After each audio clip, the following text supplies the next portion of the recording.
DM साहब की शादी में भिखारी पहुंचा। नागपुर की सच्ची घटना। डीएम साहब की शादी शहर के सबसे भव्य और शानदार होटल में हो रही थी। हर ओर रौनक ही रौनक थी।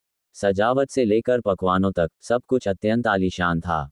समाज के हर वर्ग के लोग आमंत्रित थे और बड़े बड़े अधिकारी, नेता, व्यापारी और समाज सेवी सब अपने अपने परिवारों के साथ शादी के इस शुभ अवसर पर पहुंचे थे।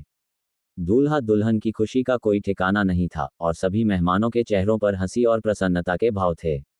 इसी दौरान एक अजीब घटना घटी जो शायद किसी ने सोचा भी नहीं था। एक भिखारी शादी के आयोजन में आ गया।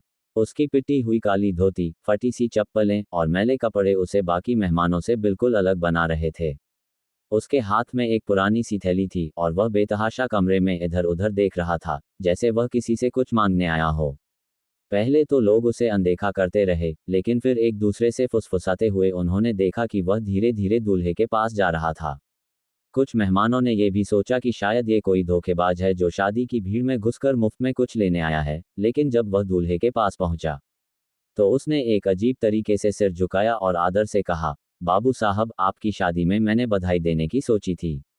डीएम साहब ने मुस्कुराते हुए उस भिखारी की ओर देखा और कहा, धन्यवाद भाई, तुम यहाँ क्यों आए हो?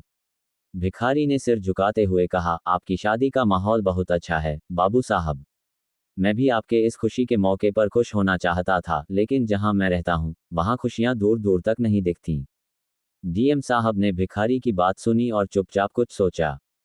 फिर उन्होंने भिखारी से कहा, तुमने सही किया जो हमें अपनी खुशी में शामिल होने का मौका दिया।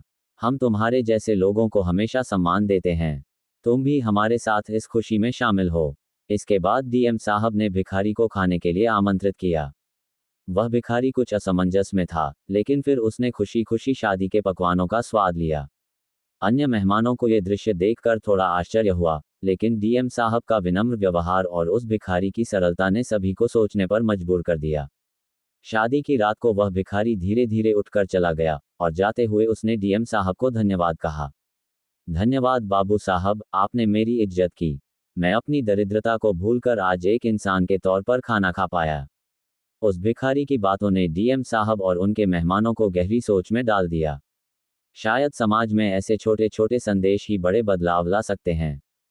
डीएम साहब ने महसूस किया कि आज की इस खुशी के मौके पर एक भिखारी ने उन्हें न केवल बधाई दी, बल्कि जीवन की एक महत्वपूर्ण सीख भी दी, सभी इंसान बराबर हैं और हमें कभी भी किसी को उनकी स्थिति के आधार पर कमतर नहीं आंकना चाहिए।